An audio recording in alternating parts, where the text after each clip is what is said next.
Super Aryan episode 36 से लेकर 40 तक। सभी प्रोफेसर के बात करते वक्त जो लड़की मीटिंग रूम में आई थी वो मालिनी थी।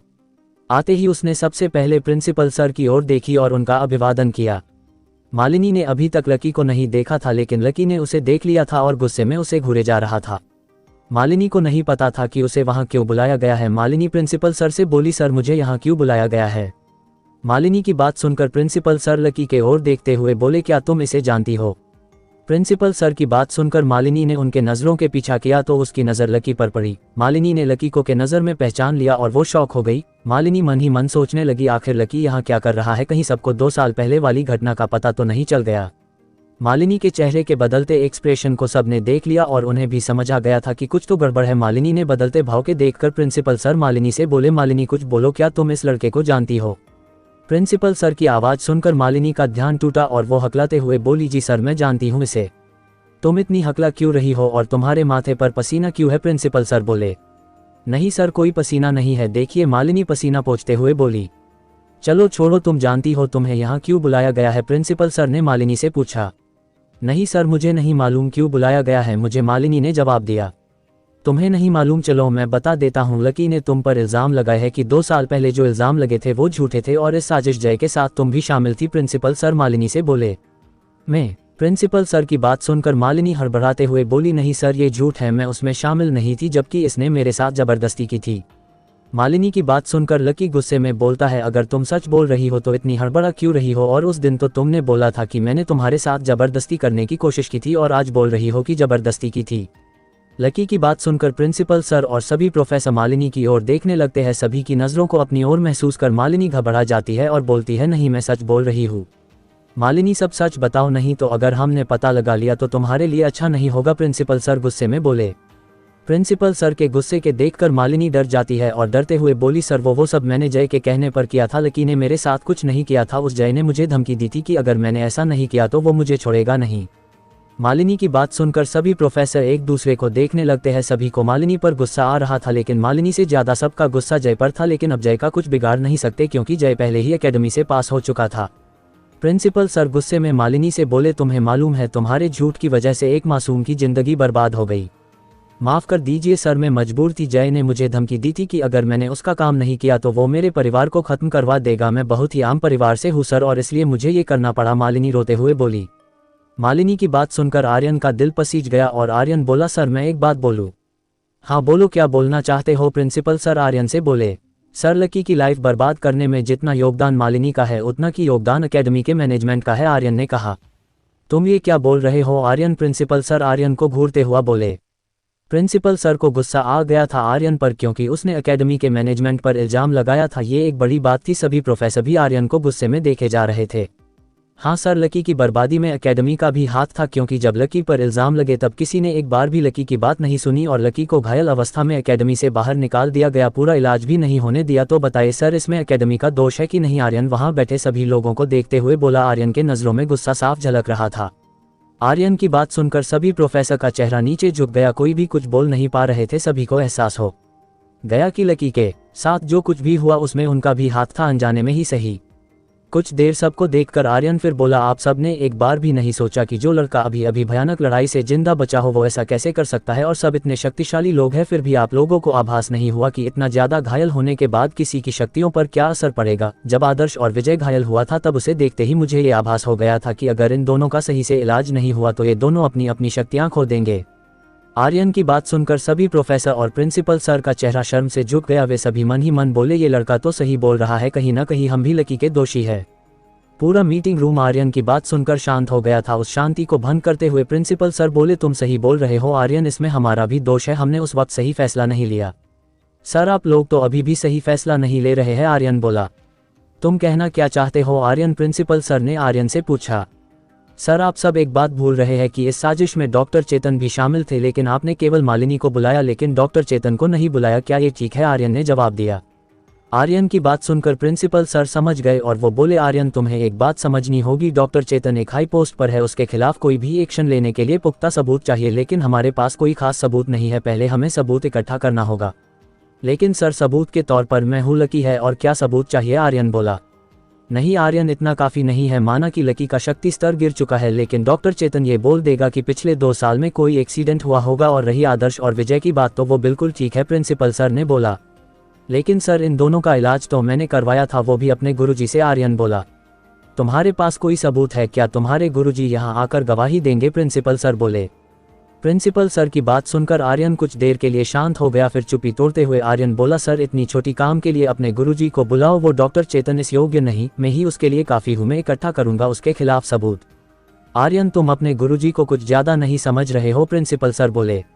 मेरे गुरुजी की योग्यता बहुत ज़्यादा है। मेरे गुरुजी ब्रह्मांड मंडल के 9वें स्तर के योद्धा हैं। मुझे विश्वास है कि वो जल्द अर्ध देव मंडल के योद्धा बन जाएंगे। ये सुनकर प्रिंसिपल सर और सभी प्रोफेसर शॉक में चले जाते हैं। लेकिन कुछ ही देर में सभी होश में आ जाते हैं। होश में आते ही प्रिंसिपल सर बोले, क्या तुम ये सब सच बोल रहे हो? आखिर कौन है तुम्हारे गुरुजी? नाम तो बताओ। माफ़ कीजिए सर, मैं नहीं बता सकता, गुरुजी बोले हैं जब सही समय आएगा तो वो खुद सामने आएंगे, और वो समय बहुत जल्द आने वाला है, आर्यन बोला। ऐसा क्या होने वाला है आर्यन? प्रिंसिपल सर बोले। सर बाद में बताऊंगा, पहले न्याय तो हो जाए, उसके बाद बात करेंगे, आर्यन बोला। चलो ठीक है, बाद में बात करेंगे, प्रिंसिपल सर बोले। जी हम बाद में बात करेंगे, आर्यन बोला। अब समय है लकी के साथ न्याय का। लकी को फिर से एकेडमी ज्वाइन करने की अनुमति दी जाती है, और लकी के 2 साल जो बर्बाद हुआ है उसके मुआवजे के तौर पर 10,000 कॉइन दिए जाएंगे, ताकि लकी अपने शक्ति स्तर को बढ़ा सके उस कॉइन के इस्तेमाल से। और रही बात मालिनी की, तो मालिनी को मजबूर किया गया था, इसलिए उसे 1 महीने के लिए सस्पेंड किया जाता है, प्रिंसिपल सर ने कहा। प्रिंसिपल सर की बात सुनकर आर्यन, लकी, विजय और आदर्श खुश हो गए। मालिनी भी थोड़ी बहुत खुश थी, क्योंकि उसने जो किया था उसके लिए उसे एकेडमी से निकाल दिया जाता, लेकिन उसे सिर्फ सस्पेंड किया गया। ये मालिनी के लिए खुशी की बात थी, लेकिन सबसे ज्यादा खुश लकी था। 2 साल इंतजार करने के बाद आखिरकार उसे न्याय मिल ही गया। न्याय करने के बाद प्रिंसिपल सर बोले, अब तुम सब जाओ। लकी, तुम अपने ग्रुप में जाकर रूम अलॉट करवा लेना। जी सर, मैं करवा लूंगा, लकी बोला और चला गया। लकी आर्यन, विजय और आदर्श के साथ जा ही रहा था, तभी उन लोगों को पीछे से एक आवाज सुनाई देता है। जब चारों ने पीछे मुड़कर देखा तो उनके पीछे मालिनी खड़ी थी। मालिनी उन सब के पास आती है और बोलती है, लकी मुझे माफ कर देना, मैं उस वक्त मजबूर थी, इसलिए वो सब किया, नहीं तो मेरी तो कोई दुश्मनी भी नहीं थी तुमसे। क्या तुम्हारे माफी मांगने से मेरे 2 साल लौट आएंगे? तुम आज से न मैं तुम्हें जानता हूं न तुम मुझे जानती हो, लकी रूखे अंदाज में बोला। लकी की बात सुनकर मालिनी समझ गई कि लकी बहुत ज्यादा गुस्से में थी। वो वहां से चली जाती है। मालिनी के जाने के बाद आर्यन लकी से बोला, तुम मालिनी को माफ कर दो, आखिर वो भी मजबूर थी। तुम्हारा सबसे बड़ा दुश्मन वो जय और डॉक्टर चेतन है। आर्यन की बात सुनकर लकी गुस्से में बोला, सही बोल रहे हो, मेरा सबसे बड़ा दुश्मन वही दोनों है। मैं उन दोनों से एक दिन बदला जरूर लूंगा। अच्छा शांत हो जाओ, ये बताओ तुम किस ग्रुप के स्टूडेंट हो? आर्यन लकी को शांत करते हुए पूछा। मैं वेद ग्रुप में था और अब भी उसी ग्रुप में हूँगा, लकी ने जवाब दिया। बात करते करते चारों वेद ग्रुप के हॉस्टल के पास आ जाते हैं। हॉस्टल के पास पहुंचकर विजय बोला, क्या हमें भी अंदर जाना होगा? नहीं, तुम जा सकते हो, मैं यहाँ का पुराना स्टूडेंट हूँ, मैं सब हैंडल कर लूंगा, लकी बोला। तो ठीक है, अब हम चलते हैं, लंच के समय कैंटीन में मिलेंगे, आर्यन बोला। इतना बोलकर आर्यन, विजय और आदर्श लकी को अकेला छोड़ वहां से निकल जाता है अपने बाकी दोस्तों को ढूंढने। जैसे ही आर्यन क्लासरूम के बाहर पहुंचता है, आर्यन देखता है धैर्य, कृतिका और वैष्णवी क्लासरूम से बाहर निकल रहे थे। आर्यन, विजय और आदर्श को देखकर धैर्य, कृतिका और वैष्णवी खुश हो जाते हैं। वो तीनों आर्यन के पास दौड़ते हुए आते हैं। आर्यन के पास पहुंचकर धैर्य बोला, बताओ क्या हुआ लकी के साथ? धैर्य की बात सुनकर आर्यन, विजय और आदर्श उदास होने की एक्टिंग करने लगते हैं। ये देखकर उन तीनों को लगता है लकी को न्याय नहीं मिला, वो तीनों भी उदास हो जाते हैं। धैर्य, कृतिका और वैष्णवी को उदास होते देखकर आर्यन खुशी से चिल्लाते हुए बोला, लकी को न्याय मिल गया, वो फिर से एकेडमी ज्वाइन कर सकता है। क्या डॉक्टर चेतन को उसके कर्मों की सजा मिलेगी? एपिसोड 37। जब धैर्य, कृतिका और वैष्णवी आर्यन से ये सुनते हैं कि लकी को न्याय मिल गया है तो तीनों खुशी से उछलने लगते हैं। ये देखकर आसपास से गुजर रहे स्टूडेंट्स तीनों को बड़े अजीब नजरों से देख रहे थे। ये देखकर आर्यन उन तीनों को शांत करता है। आर्यन के शांत करने पर तीनों शांत हो जाते हैं। शांत होने के बाद कृतिका आर्यन से पूछती है, आर्यन डॉक्टर चेतन के साथ क्या हुआ? उन्हें सजा मिली? नहीं, डॉक्टर चेतन को सजा नहीं मिली, लेकिन ऐसा नहीं है कि उसे सजा नहीं मिलेगी, बस हमें सबूत इकट्ठे करने होंगे, आर्यन ने उदास मन से जवाब दिया। आर्यन, उदास मत हो, हम उसके खिलाफ सबूत ढूंढ लेंगे, चिंता मत करो, विजय आर्यन को उदास देखकर बोलता है। विजय की बात सुनकर आर्यन बोला, सही बोल रहे हो, हम डॉक्टर के खिलाफ सबूत ढूंढ लेंगे, उसे ऐसे ही नहीं जाने देंगे। आर्यन की बात सुनकर सभी ने सहमति में सर हिला दिया। आर्यन अपने दोस्तों से बात कर ही रहा था, तभी वहां एक लड़की आती है। वो लड़की और कोई नहीं, मालिनी थी। मालिनी को देखकर आर्यन ने बोला, तुम यहाँ क्या कर रही हो? तुम मुझे बता सकते हो लकी कहाँ है? मुझे उससे मिलना है, मालिनी आर्यन से पूछती है। तुम लकी को क्यों ढूंढ रही हो? आर्यन ने पूछा। देखो मुझे बता दो, मुझे उससे माफ़ी मांगनी है और कुछ बताना भी, मालिनी आर्यन से बोलती है। क्या बताना है मुझे बताओ, मैं बता दूंगा उसे, मालिनी की बात सुनकर आर्यन बोलता है। नहीं मैं तुम्हें नहीं बता सकती, मुझे लकी को ही बताना है, तुम सिर्फ बता दो लकी कहाँ है, मालिनी गंभीर होते हुए बोलती है। ठीक है बताता हूँ, लकी इस वक्त अपने हॉस्टल में होगा, तुम तो जानती होगी वो किस ग्रुप से है, आर्यन मालिनी को बताता है। हाँ जानती हूँ, थैंक्स, अब मैं चलती हूँ, मालिनी जवाब देती है। मालिनी आर्यन से लकी के बारे में पूछकर वहाँ से चली जाती है। मालिनी के जाने के बाद कृतिका आर्यन से पूछती है, आर्यन ये लड़की कौन थी और ये लकी के बारे में क्यों पूछ रही थी? ये वही लड़की थी जिसने लकी पर झूठे इल्ज़ाम लगाए था जय के साथ मिलकर, आर्यन जवाब देता है। तुमने उसे लकी के बारे में क्यों बताया? कृतिका गुस्से में बोलती है। वो माफ़ी मांगना चाहती थी, वो सब करने के लिए उसे जय ने मजबूर किया था, आर्यन शांति के साथ जवाब देता है। आर्यन और कृतिका बात कर ही रहे थे कि बीच में धैर्य बोला, अरे दोस्तों उस मालिनी को छोड़ो, कैंटीन चलते हैं, वही जो बात करना है करेंगे। धैर्य की बस सुनकर सभी कैंटीन जाने के लिए रेडी हो जाते हैं और कैंटीन की ओर निकल पड़ते हैं। कुछ ही देर में सभी कैंटीन पहुंच जाते हैं। कैंटीन पहुंचकर जैसे ही सब एक टेबल के पास जाकर बैठते हैं, तभी आर्यन की नज़र दरवाजे से रहे एक लड़के पर पड़ती है। वो लड़का और कोई नहीं, रोनी था, आर्यन का कजिन। रोनी को देखते ही आर्यन अपने हाथ को ऊपर करके उसे बुलाया। जैसे ही रोनी ने आर्यन को देखा, वो आर्यन की ओर चल पड़ा। जब रोनी आर्यन के पास पहुंचा तो उसकी नज़र आर्यन के दोस्तों पर पड़ी। रोनी बोला, वाह आर्यन क्या बात है, कुछ ही दिनों में इतने सारे दोस्त बना लिए। ये सब मेरे दोस्त है, विजय, आदर्श, धैर्य, कृतिका और वैष्णवी, और दोस्तों ये है रोनी मेरा कजिन, ये हम लोगों से 1 साल सीनियर है। आर्यन रोनी और अपने दोस्तों का परिचय करवाते हुए बोला। सब ने रोनी से हाथ मिलाया। रोनी को बैठने की जगह देने के लिए आर्यन एक कुर्सी लेकर लगाने लगा। ये देखकर रोनी बोला, तुम सब एंजॉय करो, मैं अपने दोस्तों के साथ जा रहा हूँ। रोनी की बात सुनकर आर्यन बोला, ठीक जाओ, बाद में बात करेंगे।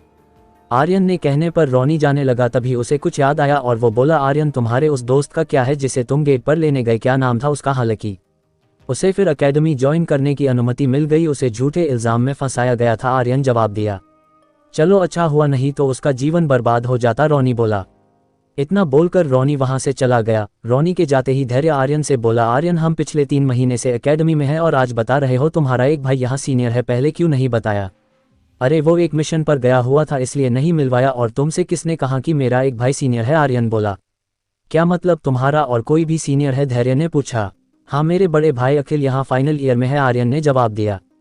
क्या कहा? तुम्हारा एक भाई फाइनल ईयर में है? एक साथ सब बोले, जिससे एक शोर मच गया, जिसके कारण सब आर्यन के ग्रुप की ओर देखने लगे, जिसे देखकर आर्यन ने सबको सॉरी बोला और सबको शांत करवाया। आर्यन के शांत करने पर सब शांत हो जाते हैं। सबके शांत होने के बाद विजय बोला, आर्यन ये लकी कहाँ रह गया? तुमने तो बोला था उसे कैंटीन में मिलेंगे। हाँ बोला तो था, लेकिन अभी तक वो आया नहीं है, लगता है रूम अलॉटमेंट में देर हो गई होगी, आर्यन ने कहा। आर्यन की बात सुनकर आदर्श बोला, ऐसा तो नहीं आर्यन की वो मालिनी वहां पहुंच गई हो और उसी कारण उसे आने में देर हो गई हो। हाँ आर्यन ऐसा हो सकता है, कृतिका ने आदर्श के बातों में सहमति जताई। लगता है हमें देखने चलना चाहिए, विजय बोला। ठीक है तुम सब यही चाहते हो तो चलो चलते हैं, आर्यन बोला। आर्यन की बात सुनकर सभी जैसे ही अपनी सीट से उठे तभी उन्हें दरवाजे से अंदर आते हुए एक लड़का दिखा, वो और कोई नहीं लकी था। उसे देखकर आर्यन बोला, लो आ गया लकी, कहीं जाने की जरूरत नहीं है, उसी से पूछ ले क्या हुआ था कि इतनी देर हो गई।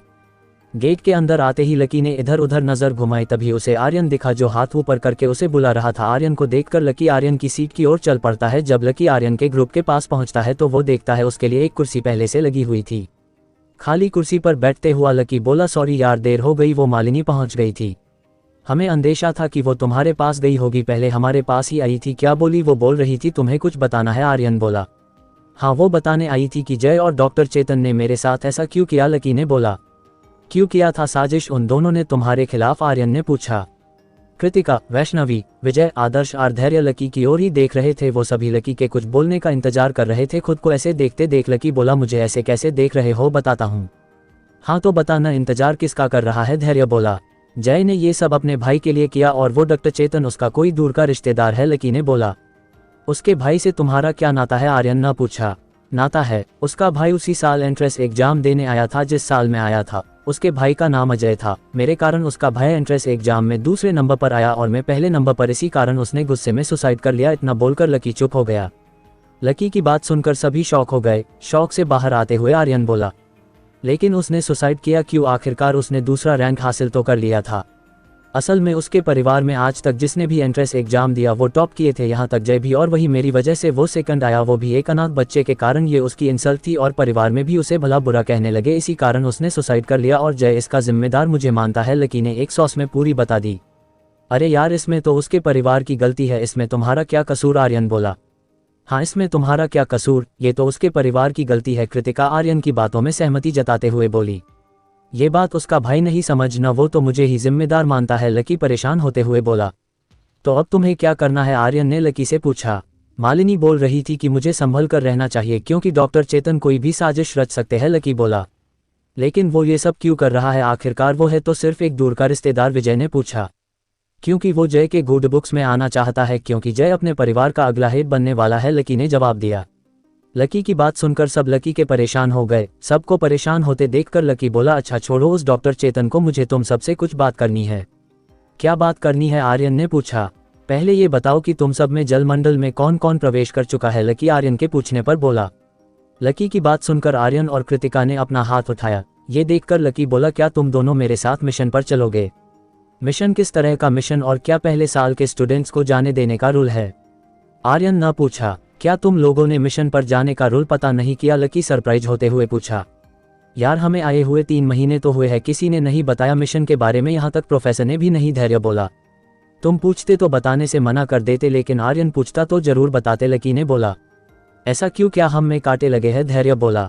धैर्य की बातें सुनकर कृतिका बोली, तुम में कांटे नहीं लगे हैं, ये रूल है कि कोई स्टूडेंट जब तक जलमंडल में प्रवेश नहीं कर लेता उसे मिशन पर नहीं भेजा जाएगा। कृतिका की बातें सुनकर सब कृतिका को घूरने लगे। ये देखकर कृतिका बोली, घूर क्यों रहे हो मुझे? तुम्हें पता था तो बताया क्यों नहीं? आर्यन पूछा। तुम सब कुछ दिन पहले ही तो बीस्ट हंटिंग से आए थे, इसीलिए नहीं बताया बस। और दूसरी बात यह है कि मेरे पापा बोले थे कि जब तक मैं जलमंडल के तीसरे स्तर तक नहीं पहुंच जाती हूँ मुझे किसी मिशन पर जाने की अनुमति नहीं है, कृतिका ने जवाब दिया। लेकिन हम बीस्ट हंटिंग पर गए थे तो मिशन पर क्यों नहीं जा सकते हैं? वैष्णवी कृतिका से पूछती है। क्योंकि बीस्ट हंटिंग पर हमारे साथ प्रोफेसर होते हैं, लेकिन मिशन पर हम अकेले होंगे, इसलिए नियम बनाए गए हैं कि कोई भी स्टूडेंट जब तक जलमंडल के दूसरे स्तर पर नहीं पहुंच जाता है उसे मिशन पर जाने की अनुमति नहीं है, कृतिका जवाब देती है। कृतिका की बात सुनकर आर्यन खुश हो जाता है और खुश होते हुए बोलता है, मतलब मैं मिशन पर जा सकता हूँ? हाँ, तुम जा सकते हो, लेकिन आर्यन तुमने तो 1 महीने बाद कबीर से लड़ने की चुनौती दी है, कृतिका बोलती है। जिसे सुनकर आर्यन बोलता है, अरे वो तो 1 महीने बाद है ना, तब तक मैं लौट आऊंगा। आर्यन की बात सुनकर लकी बोला, नहीं आर्यन, ये संभव नहीं है, क्योंकि आज तक कोई भी किसी मिशन से 1 महीने में नहीं लौटा है, क्योंकि सभी मिशन बहुत दूर दूर होते हैं, कोई तो 1 साल तक नहीं लौटता है। पर ऐसा क्यों? हमारे पास इतनी एडवांस टेक्नोलॉजी है कहीं भी आने जाने के लिए, तो फिर समय क्यों लगता है? आर्यन लकी से पूछता है। देखो आर्यन, मिशन कहीं भी हो सकता है, किसी दूसरे ग्रह पर या किसी सुनसान टापू पर जहां कोई टेक्नोलॉजी काम न करता हो, या समुद्र के नीचे, लकी जवाब देता है। क्या आर्यन मिशन पर जाएगा और डॉक्टर चेतन कौन सा साजिश रचने वाले हैं? एपिसोड 38। लकी से मिशन पर लगने वाले समय के बारे में जानकर आर्यन उदास होते हुए बोला, तो क्या करना चाहिए अब? मिशन पर जाओ या कबीर से लड़ने के लिए रुक जाओ? आर्यन की बात सुनकर लकी बोला, तुम उससे बोलते क्यों नहीं कि समय बढ़ा दे? तुम ही तो बोल रहे हो कि मिशन से लौटने का समय फिक्स नहीं होता, तो क्या गारंटी है कि हम 2 महीने में लौट आएंगे? आर्यन बोला। देख आर्यन, ऐसे तो कुछ नहीं होगा, पहले मिशन हॉल की ओर चलते हैं, फिर वहां जाकर देखते हैं कौन कौन सा मिशन है, अभी फिर डिसाइड करते हैं कि क्या करना है, लकी बोलता है। लकी का आइडिया आर्यन को पसंद आता है। आर्यन बोला, ये सही रहेगा, पहले मिशन हॉल चलते हैं, फिर डिसाइड करेंगे कि क्या करना है। जब सब डिसाइड कर लेते हैं कि पहले मिशन हॉल जाएंगे, फिर कोई फैसला लेंगे कि क्या करना है, सभी जल्दी में खाना खाते हैं और निकल जाते हैं मिशन हॉल की ओर।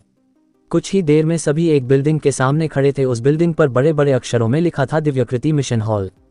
लकी सबसे बोलता है, चलो अंदर, लेकिन एक बात का ध्यान रखना, सिर्फ हम मिशन बोर्ड पर लिस्ट देखेंगे, ज्यादा इधर उधर मत करना, यहाँ के लोग नियम के बड़े पक्के होते हैं, जैसे ही ज्यादा शोर करोगे किसी न किसी की नज़र तुम पर पड़ जाएगी और फिर वहाँ के गार्ड को पता चल जाएगा कि तुम लोग अभी भूमंडल के ही योद्धा हो, उसके बाद तुम लोगों को सजा भी मिल सकती है। इतनी छोटी बात के लिए कौन सजा देता है? धैर्य बोला। ये लोग नियम के पक्के होते हैं और उनका मानना है कि यहाँ जो कोई भी आता है सिर्फ मिशन के लिए आता है, न कि घूमने, लकी ने जवाब दिया। ठीक है, अब चलो, कोई ज्यादा शोर नहीं करेगा, हम जाएंगे और लिस्ट देखेंगे, आर्यन ने कहा। आर्यन के कहने पर सब अंदर चले जाते हैं। अंदर जाते सब देखते हैं सामने की दीवार पर 4 इलेक्ट्रॉनिक स्क्रीन टच बोर्ड लगे हुए थे, जिसे कुछ स्टूडेंट्स देख रहे थे। आर्यन, लकी सब साथ में उस बोर्ड के पास पहुंच जाते हैं। बोर्ड के पास पहुंचकर एक बोर्ड में आर्यन, कृतिका और वैष्णवी मिशन ढूंढने लगते हैं और बाकी दूसरे बोर्ड पर। कुछ देर ढूंढने के बाद आर्यन को एक मिशन दिखता है, जिसे देखकर आर्यन को लगता है कि इस मिशन में कम समय लगेगा।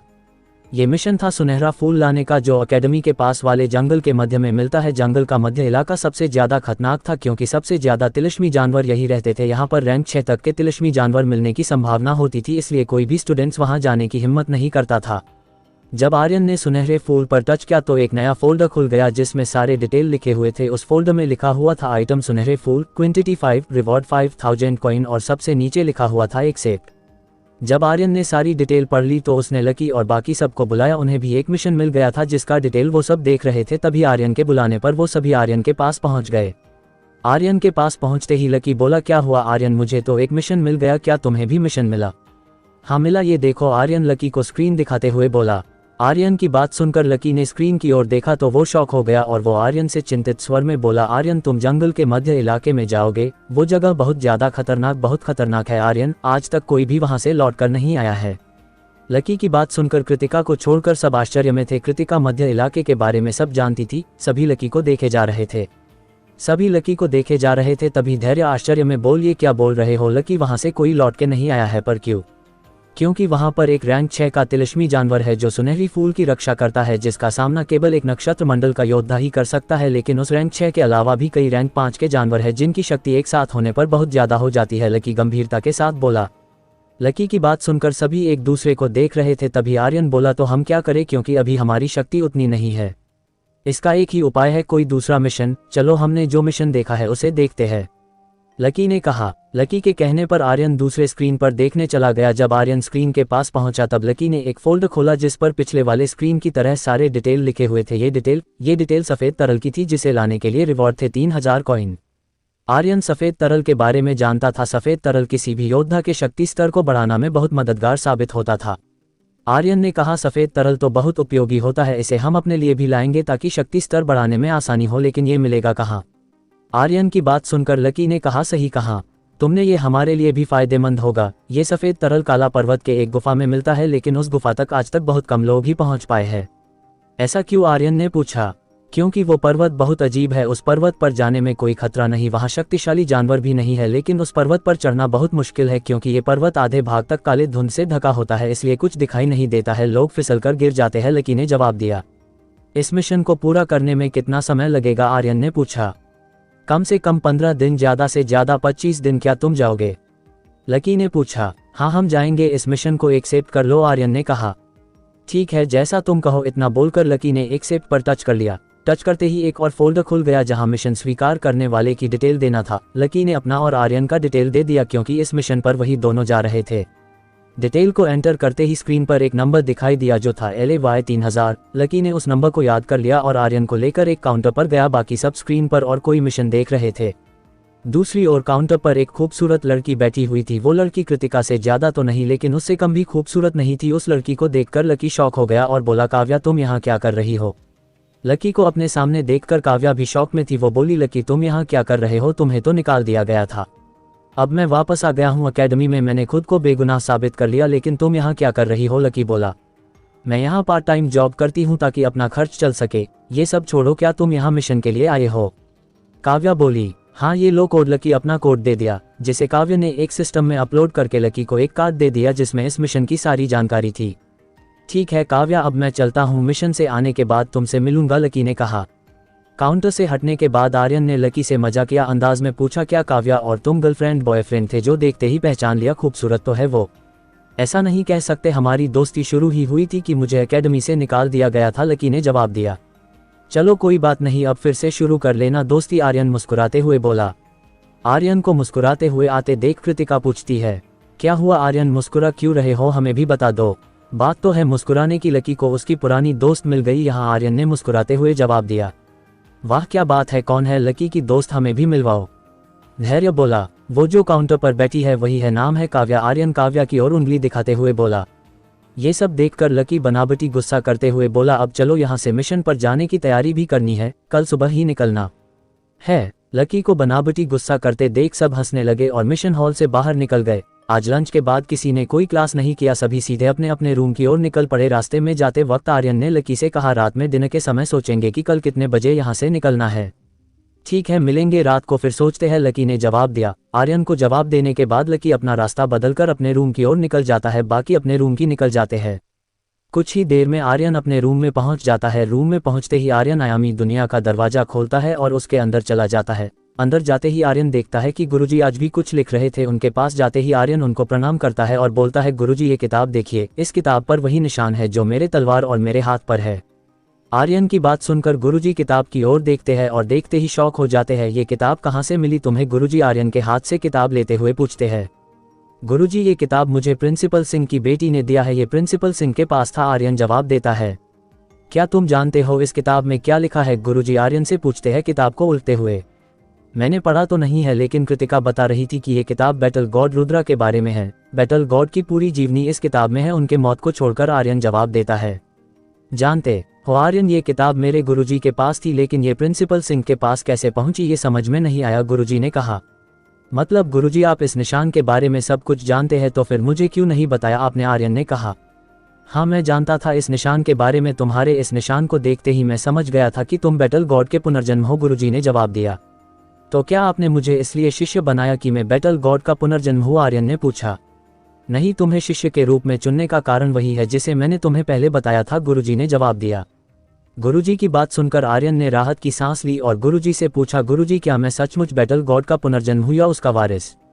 ये सच है आर्यन, तुम ही पिछले जन्म में बैटल गॉड रुद्रा थे। ये मैं पहले से जानता था, लेकिन तुम्हें बताने का सही समय नहीं था, क्योंकि अगर मैं तुम्हें पहले बता देता तो तुम अपने एक और रहस्य में उलझ जाते, गुरुजी ने कहा। तो अब मुझे क्या करना चाहिए गुरुजी? आर्यन ने पूछा। तुम जाकर ध्यान करो, तब तक मैं इस किताब को पढ़ता हूँ। मैंने पिछली बार इसे पूरा नहीं पढ़ा था, गुरुजी आर्यन से कहते हैं। गुरुजी के कहने पर आर्यन लावे की गुफा की ओर चल पड़ता है और गुरुजी वही किताब पढ़ने बैठ जाते हैं। गुरुजी ने लिखना बंद कर दिया था। आर्यन गुफा में पहुंचते ही उसने अपनी तलवार निकाल ली और अपने हाथ में हल्का का कट लगाकर खून की बूंदें तलवार पर गिरा देता है। क्या राज है काला पर्वत के धुंध का? एपिसोड 39। आर्यन ने जैसे ही अपना खून तलवार पर गिराया, तलवार से एक तेज आभा फूट पड़ी और आर्यन के दिल में समाहित हो गई। तलवार की ऊर्जा को आर्यन के दिल में समाहित होते ही एक शक्तिशाली ऊर्जा ने आर्यन और तलवार को घेर लिया। इसे देखकर आर्यन ध्यान में बैठ गया। ध्यान में बैठते ही आर्यन ने अपने शक्ति स्तर बढ़ता महसूस हुआ। ये सब महसूस कर आर्यन खुश हो गया, क्योंकि आर्यन को ये भी आभास हो गया था कि वो जल्द ही अपने पिछले जन्म का सारा ज्ञान प्राप्त कर लेगा। दूसरी ओर गुरुजी बैटल गॉड रुद्रा की किताब पढ़ रहे थे। जैसे जैसे वो किताब पढ़ रहे थे, उनके चेहरे का भाव बदल रहा था। बैटल गॉड रुद्रा के पराक्रम के बारे में बहुत सारी जानकारी उस किताब में लिखी हुई थी। ये सब पढ़कर गुरुजी मन ही मन सोचते हैं, आर्यन अपने पिछले जन्म में इतना पराक्रमी था कि 1 लाख सेनाओं की फौज का सामना आसानी से कर सकता था। बैटल गॉड की शक्ति, ज्ञान सब अतुल्य था। बैटल गॉड चाहे तो पूरे एक ग्रह को नष्ट कर सकता था। किताब में बैटल गॉड के तलवार की भी जानकारी थी। किताब में लिखा था कि बैटल गॉड रुद्रा की तलवार सूर्य की ऊर्जा से बना एक आत्मीय दैवीय हथियार था। इसी कारण उस तलवार का नाम सूर्याश था, अर्थात सूर्य का अंश। बैटल गॉड रुद्रा की तलवार में इतनी शक्ति थी कि वो देवताओं तक का अंत कर सकता था, इसलिए उस तलवार का एक और नाम था देवांतक। जब भी रुद्रा ने अपने देवांतक को निकाला था, तब उसके शत्रुओं का महाविनाश हुआ था। इसलिए रुद्रा के दुश्मन दिन प्रतिदिन बढ़ते जा रहे थे। ज्यादातर शत्रु रुद्रा से उसका तलवार लेना चाहते थे, लेकिन कोई भी नहीं ले पाया, क्योंकि रुद्रा ने पहले ही अपने तलवार आत्मा का संबंध बना चुका था। ये सब जानकारी पढ़कर गुरुजी बड़े आश्चर्य में थे, क्योंकि बैटल गॉड रुद्रा का सामर्थ्य अतुलनीय था। उस किताब में ये भी जानकारी थी, जब तक बैटल गॉड रुद्रा की आत्मा पूरी तरह से नष्ट नहीं हो जाती, तब तक उसके तलवार को कोई धारण नहीं कर सकता था। वही गुफा में आर्यन बैठा ध्यान कर रहा था। ऐसा लग रहा था आर्यन का पूरा अस्तित्व बदल रहा हो। आर्यन के शरीर की आभा बदल रही थी। आर्यन बहुत खुश नजर आ रहा था। आर्यन की आभा से नजर आ रहा था कि आर्यन का शक्ति स्तर बढ़ने वाला है। आर्यन आयामी दुनिया में पिछले 5 घंटे से ध्यान में था। आर्यन का शक्ति स्तर बढ़ चुका था। आर्यन अब जल मंडल के 4थे स्तर पर पहुंच चुका था। साथ में दैवीय दिल के दूसरे स्तर के दूसरी शक्ति मिल गई थी। वो शक्ति थी एक छड़ी जो अग्नि शक्ति से घिरा हुआ था। जब आर्यन ने उस छड़ी की जानकारी अपने दिमाग में खोजी, तो आर्यन को पता चला कि ये छड़ी पहले स्तर के देव मंडल के योद्धा तक को मार सकता है, लेकिन इस छड़ी को एक बार ही इस्तेमाल किया जा सकता है। इस छड़ी को पाकर आर्यन खुश हो गया। आर्यन ने अपनी आंखें धीरे धीरे खोली। उसके आंखों से एक तेज रोशनी निकल रही थी। कुछ ही सेकंड में वो तेज शांत हो गया और आर्यन का आंख नॉर्मल हो गया। जैसे ही आर्यन की आंखें नॉर्मल हुई, वो उठकर गुफा से निकल गया। गुफा से निकलकर आर्यन सीधे गुरुजी के पास पहुंच गया। गुरुजी वहां बैठे आर्यन का इंतजार कर रहे थे। आर्यन के वहां पहुंचते ही गुरुजी बोले, लगता है तुम्हारा शक्ति स्तर फिर बढ़ा है, क्या कुछ और मिला?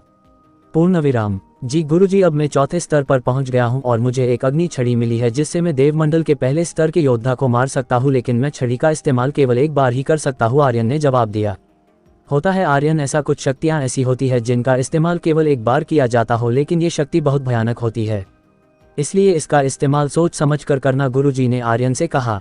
जी गुरुजी, मैं ध्यान रखूंगा और छड़ी का इस्तेमाल मुश्किल वक्त में करूंगा, आर्यन ने जवाब दिया। आर्यन ने फिर गुरुजी से पूछा, गुरुजी क्या आपने किताब पढ़ लिया? पूर्णविराम। हाँ आर्यन, मैंने किताब पढ़ लिया, लेकिन तुम्हें जो जवाब चाहिए वो इस किताब में नहीं मिला। बैटल गॉड रुद्रा के धरती पर आने के बाद उनके बारे में इस किताब में कुछ नहीं लिखा है। ऐसा लगता है कोई वो राज छुपाना चाहता हो, गुरुजी ने जवाब दिया। आपको क्या क्या पता चला गुरुजी किताब में? आर्यन ने पूछा। हाँ आर्यन, मुझे बहुत कुछ पता चला है। तुम जानते हो इस तलवार का क्या नाम है? गुरुजी ने पूछा। नहीं, क्या नाम है इस तलवार का? आर्यन ने पूछा। आर्यन, ये तलवार सूर्य की ऊर्जा से बना है, इसी कारण इस तलवार का नाम सूर्याश है, अर्थात सूर्य का अंश। लेकिन इस तलवार का एक और नाम है देवांतक, अर्थात देवों का अंत करने वाला, गुरुजी ने कहा। क्या बात है, दो नाम, सूर्याश और देवांतक, ये दोनों नाम इस तलवार की शक्ति की बिल्कुल अनुकूल है, आर्यन बोला। तो तुम क्या नाम रखोगे इस तलवार का? गुरुजी ने आर्यन से पूछा। गुरुजी के पूछने पर आर्यन बोला, गुरुजी मेरी ये तलवार हर बुराई का अंत करेगी, इसलिए इसका नाम सूर्यांश ही होगा, क्योंकि सूर्य ही हर अंधकार को नष्ट करता है। बहुत अच्छे, ये नाम सबसे अच्छा है, गुरुजी बोले। और कुछ जानकारी मिली है बैटल गॉड रुद्रा के बारे में? आर्यन ने पूछा। हाँ, लेकिन कुछ खास नहीं, बस उनके ज्ञान सामर्थ्य के बारे में है, लेकिन कुछ भी विस्तार में नहीं है, गुरुजी बोले। आर्यन कुछ सोचते हुए बोला, गुरुजी क्या इस किताब के अलावा भी आप कुछ जानते हैं बैटल गॉड के बारे में जो आप मुझे बता सके? नहीं आर्यन, मैं ज़्यादा कुछ नहीं जानता हूँ, मुझे जितनी जानकारी थी वो सब इसी किताब से, गुरुजी ने कहा।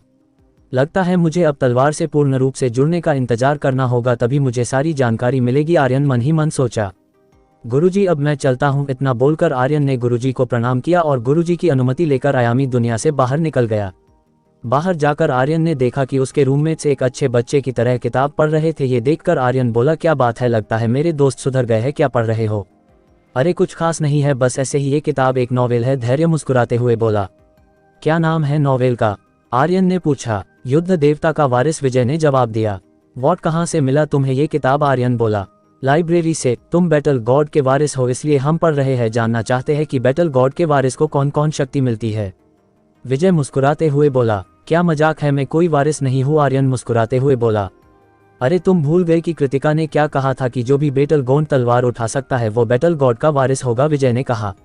उसने ये भी तो कहा था बैटल गॉड भी लौट सकता है, आर्यन ने कहा। मतलब तुम खुद को बैटल गॉड तो नहीं समझ रहे हो? शायद तुमने सुना नहीं था, बैटल गॉड के शरीर पर वैसा ही निशान होगा जैसा तुम्हारे तलवार पर है, लेकिन तुम्हारे शरीर पर कोई निशान नहीं है, आदर्श बोला। ये सुनकर आर्यन को याद आया कि उसके निशान को कोई देख नहीं सकता, इसलिए आर्यन टॉपिक चेंज करते हुए बोला, छोड़ो किताब और चलो फाइटिंग एरिना चलते हैं, आज फाइट करने का मन कर रहा है। आर्यन की बात सुनकर तीनों सहमत हो गए और किताब को बंद करके अपने रूम से निकल गया। आर्यन जैसे ही रूम से निकला, आर्यन को सामने से आते हुए एक आदमी दिखा। ये आदमी और कोई नहीं, वही चपरासी था जो आर्यन को प्रिंसिपल सर के केबिन के बाहर मिला था। चपरासी सीधे आर्यन के सामने आया और बोला, आर्यन तुम्हें प्रिंसिपल सर ने बुलाया है, अभी तुरंत। चपरासी से सुनकर कि प्रिंसिपल सर ने बुलाया है, आर्यन अपने दोस्तों को देखने लगा। वो समझ रहा है था उसके दोस्तों के दिमाग में क्या चल रहा है। आर्यन बोला, तुम लोग यही रुको, मैं आता हूँ प्रिंसिपल सर से मिलकर। इतना बोलकर आर्यन चपरासी के साथ चल पड़ा प्रिंसिपल सर से मिलने। उसके दोस्त वापस अपने रूम में चले गए। आर्यन कुछ ही देर में प्रिंसिपल सर के केबिन के पास पहुंच गया। प्रिंसिपल सर के केबिन बाहर पहुंचकर चपरासी बोला, तुम यही इंतजार करो, मैं सर को बता के आता हूं कि तुम आ गए हो। इतना बोलकर चपरासी केबिन के अंदर चला गया। अंदर जाके चपरासी तुरंत बाहर आ गया और आर्यन से बोला, प्रिंसिपल सर तुम्हें बुला रहे हैं। चपरासी की बात सुनकर आर्यन केबिन के अंदर चला गया। अंदर जाते ही आर्यन ने देखा कि प्रिंसिपल सर केबिन के सोफे पर बैठे हुए थे। आर्यन उनके सामने खड़ा हो गया। जब प्रिंसिपल सर ने देखा कि आर्यन आ गया है, प्रिंसिपल सर ने आर्यन को बगल वाले सोफे पर बैठने को कहा। प्रिंसिपल सर की बात मानकर आर्यन सोफे पर बैठ गया। जब आर्यन सोफे पर बैठ गया, प्रिंसिपल सर बोले, तो बताओ आर्यन, तुम्हारे गुरुजी ने किस खतरे के बारे में बताया है? प्रिंसिपल सर की बात सुनकर आर्यन समझ गया कि प्रिंसिपल सर किस बारे में बात करने के लिए बुलाया है। आर्यन प्रिंसिपल सर की ओर देखते हुए गंभीर हो गया। उसके आंखों में साफ दिख रहा था कि वो कितना गंभीर है। आर्यन गंभीरता से पूछा, सर आप सच में जानना चाहते हैं उस खतरे के बारे? हाँ मैं जानना चाहता हूँ, मैं सीरियस हूँ, बताओ मुझे, प्रिंसिपल सर ने जवाब दिया। आर्यन ने सोचा कि सच इन्हें बता देना चाहिए। इतना सोचकर आर्यन ने प्रिंसिपल सर ने पूछा, सर आप उस खंडहर के बारे में जानते हैं? हाँ जानता हूँ, पिछले प्रिंसिपल ने मुझे बताया था कि उस खंडहर में कोई शैतान कैद है, इसलिए हमें हमेशा वहाँ सुरक्षा लगाए हुए रहना पड़ता है ताकि कोई भी वहाँ न जा पाए, प्रिंसिपल सर ने जवाब दिया। उस शैतान को जिस शक्ति ने बांध रखा है उसका प्रभाव बहुत जल्द खत्म होने वाला है, आर्यन गंभीरता से बोला। तुम क्या बोल रहे हो आर्यन, वो कैसे आज़ाद हो सकता है क्योंकि एकेडमी के फाउंडर ने उसे अपनी विशेष शक्ति से कैद किया था, प्रिंसिपल सर शॉक होते हुए बोले। प्रिंसिपल सर की बात सुनकर आर्यन बोला, सर आप भी जानते हैं किसी भी शक्ति का प्रभाव एक निश्चित समय तक रहता है, तुम्हारे कहने का मतलब ये है कि उस शक्ति का प्रभाव खत्म होने वाला है, पर कितने समय में? प्रिंसिपल सर बोले। कंफर्म तो नहीं हूँ, लेकिन गुरुजी बता रहे थे मैक्सिमम 6 महीने बचे हैं उस शक्ति के प्रभाव को खत्म होने में। आर्यन चिंतित स्वर में बोला। क्या बोल रहे हो तुम? सिर्फ 6 महीने बचे हैं, उसके बाद वो शैतान आज़ाद हो जाएगा? प्रिंसिपल सर चिंतित हुआ बोले। हाँ, सिर्फ 6 महीने बचे हैं गुरुजी के अनुसार, आर्यन ने कहा। तो उस शैतान के आज़ाद होने के बाद तुम्हारे गुरुजी का क्या रोल है? प्रिंसिपल सर ने पूछा। जब वो शैतान आज़ाद होगा तब मेरे गुरुजी उसे रोकने आएंगे, क्योंकि अगर वो शैतान आज़ाद हो गया और उसे रोका नहीं गया तो वो खूनी खेल शुरू कर देगा, आर्यन चिंतित स्वर में बोला। आर्यन से ये सब सुनकर प्रिंसिपल सर बहुत चिंतित हो गए। आर्यन भी चिंतित था ये जानने के बाद भी कि उस शैतान का अंत उसी के हाथों लिखा है। प्रिंसिपल सर को चिंतित देखकर आर्यन बोला, सर आप चिंतित मत होइए, मेरे गुरुजी उसे रोक देंगे और इस बार उस शैतान का अंत होगा। क्या बोले तुम? कौन करेगा उस शैतान का अंत? बताओ मुझे, प्रिंसिपल सर ने आर्यन से पूछा। ये तो मुझे मालूम नहीं है वो कौन है, लेकिन मेरे गुरुजी उसे जानते हैं, आप चिंतित मत होइए। आर्यन मुस्कुराते हुए झूठ बोल दिया, क्योंकि आर्यन ये नहीं बता सकता था कि वही वो है जो उस शैतान का अंत करेगा। क्या आर्यन प्रिंसिपल सर को सच बता देगा या छुपाए रखेगा? एपिसोड 40। प्रिंसिपल सर को आने वाली मुसीबत के बारे में आर्यन ने बता दिया, लेकिन उसने ये नहीं बताया कि आर्यन ही वो योद्धा है जो उस शैतान को मरेगा। आर्यन की बात सुनकर प्रिंसिपल सर बहुत परेशान हो गए थे। आर्यन प्रिंसिपल सर से अनुमति लेकर केबिन से निकल गया। कुछ ही समय में वो अपने रूम में पहुंच गया। वहां उसके दोस्त इंतजार कर रहे थे। आर्यन के आते ही सब उसे सवालिया नजरों से देखने लगे। ये देखकर आर्यन समझ गया कि वो सब उसे ऐसे क्यों देख रहे हैं। अरे यार, तुम सब ऐसे कैसे देख रहे हो? कुछ काम से बुलाया था प्रिंसिपल सर ने, इसलिए गया था, आर्यन ने कहा। यही तो जानना चाहते हैं क्यों बुलाया था? विजय ने आर्यन से कहा। वो मेरे गुरुजी के बारे में जानना चाहते थे कि वो कौन है। आर्यन ने झूठ बोल दिया। आर्यन अपने दोस्तों को शैतान के आज़ाद होने की जानकारी देकर डराना नहीं चाहता था, इसलिए थोड़ा झूठ बोल दिया। वो तो ये बात है, तुमने बताया या नहीं? विजय ने पूछा। नहीं बताया, क्योंकि गुरुजी की अनुमति नहीं है, आर्यन ने कहा। आर्यन और विजय के बाहों के बीच धैर्य बोला, हम सबको चलना है कि नहीं फाइटिंग एरिना की ओर, या यही रूम में बैठकर बातें करना है? अरे नहीं, हम सबको एरिना चलना है, चलो सब देखते हैं कौन कौन है एरिना में, उसके बाद में फाइट के बारे में सोचूंगा, आर्यन ने कहा। आर्यन के कहने पर सभी रूम से निकलकर फाइटिंग एरिना की ओर निकल पड़े। रास्ते में जाते वक्त उन लोगों को वैष्णवी दिखी, वो अकेली थी। आर्यन ने वैष्णवी से पूछा, तुम्हारे साथ कृतिका नहीं है? कहाँ है वो? वो रूम पर है, लेकिन तुम सब कहाँ जा रहे हो पूरे ग्रुप के साथ? वैष्णवी ने पूछा। हम फाइटिंग एरिना जा रहे हैं, बहुत दिनों से एरिना में कोई फाइट नहीं किया है, आर्यन के जवाब दिया। चलो मैं भी चलती हूँ, ताकि मैं भी 1-2 फाइट कर लूँ, अभ्यास हो जाएगा, वैष्णवी ने कहा। वैष्णवी भी उन लोगों के साथ जुड़ गई। अब 5 हो गए थे, पांचों एक साथ एरिना के लिए निकल पड़े। कुछ ही देर में आर्यन का ग्रुप एरिना में पहुंच गए। वो सब बिना किसी को पता लगे सबसे पीछे की सीट पर बैठकर उस वक्त चल रहे फाइट को देखने लगे। इस वक्त एरिना में 5 फाइट चल रही थी, लेकिन आर्यन उनमें से किसी को नहीं जानता था, वो बस ऐसे ही फाइट देख रहा था। तभी आर्यन की नज़र एक लड़के पर पड़ी जो अभी अभी फाइटिंग स्टेज पर पहुंचा था। उसे देखकर आर्यन के मुंह से निकला लकी। वो लड़का और कोई नहीं, लकी था, आर्यन का नया दोस्त। लकी राजू नाम के लड़के से लड़ने वाला था। राजू 4थे साल का स्टूडेंट था। वो लकी से ज़्यादा ताकतवर थे। राजू जलमंडल के 8वें स्तर का योद्धा था और वही लकी 5वें स्तर का योद्धा। दोनों को देखकर ऐसा लग रहा था कि राजू आसानी से लकी को हरा देगा, लेकिन ये सिर्फ लोगों की सोच थी, क्योंकि लकी का अनुभव राजू से कहीं ज़्यादा था। आर्यन राजू और लकी दोनों का मुआयना कर रहा था।